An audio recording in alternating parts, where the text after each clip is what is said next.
ফোড়া কমার ওষুধ, মেডিসিন ফর হিলিং বয়েল। ফোড়ার একদম প্রথম দিকে যখন জায়গাটা লালচে ভাব থাকে, হোমিও বেলেডোনা দিলে কমে যেতে পারে, বা ক্যালেন্ডুলা বা ইচিনেশিয়া, যার যেটা সহ্য হয়, লাগালেও এক এক সময় ছোটো ফোড়ার ক্ষেত্রে কাজ হয়ে যায়, আর কিছু লাগে না। এছাড়া যন্ত্রণা গরমে উপশম হলে আর্সেনিক, ঠান্ডায় উপশম হলে এপিস, ঠান্ডা গরম কোনোটায় না উপশম হলে মার্কসল ভালো কাজ করে।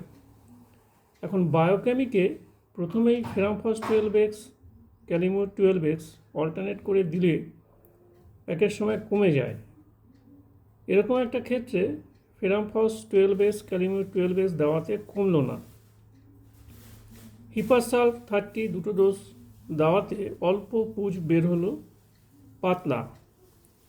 অনেকটা জায়গা তখনও শক্ত মতো হয়ে আছে।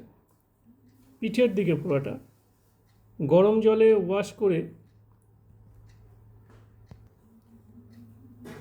গান পাউডার 3x ছড়িয়ে তুলো দিয়ে তারপর ব্যান্ডেড দিয়ে আটকে রাখা হলো, কিন্তু ব্যথা হচ্ছিল খুব। পুঁজ পাতলা বলে এবং গন্ধযুক্ত হওয়ায় সাইলেশিয়া 12x 4টে ট্যাবলেট দেওয়া হলো রাত 9টা নাগাদ। ব্যথাটা সঙ্গে সঙ্গে কমে গেল।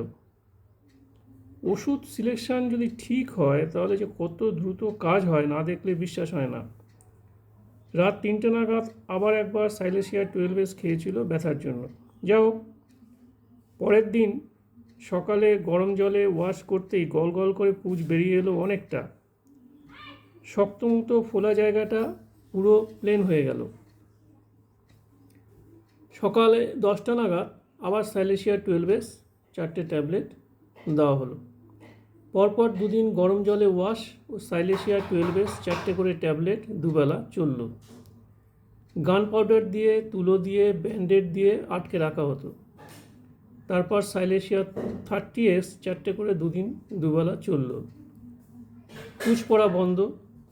মাঝে মাঝে জায়গাটা চুলকাচ্ছিল, তাই সালফার 30 এক ডোজ দেওয়া হলো, কারণ sulphur establishes all sorts of suppurating cavities, abscesses beneath the skin.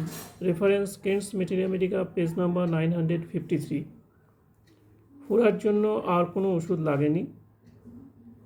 ভালো থাকুন, সুস্থ থাকুন।